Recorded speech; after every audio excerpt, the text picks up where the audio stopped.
बाळाचं जेवण हा एक काही घरामध्ये मोठा सोहळा असतो. भरपूर जामानिमा आणि भरपूर लवाजमा बाळाच्या मागे लागलेला असतो आणि बाळ ते पुढे पळत असतं, अन्न त्याच्या मागे धावत असतं आणि त्यामुळे तो ताणाचा प्रसंग बनू शकतो. तुम्ही निसर्ग पाहिलं तर एखादं माकड झाडावर चढतं, फळ तोडतं आणि खातं किंवा हरणाच्या मागे जातो, त्याची शिकार करतो, पकडतो आणि खातो.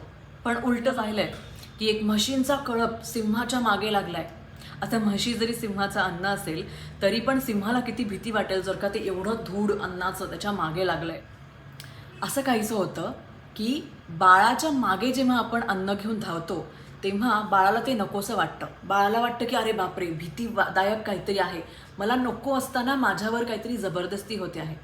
यामुळे बाळाला अन्नाविषयी प्रेम वाटत नाही, उलट भीती वाटते, नाराजी वाटते, दूरत्व वाटतं आणि बाळाचा अन्न पचनासाठी पण ही सगळी गोष्ट आहे ती हॅम्पर करते.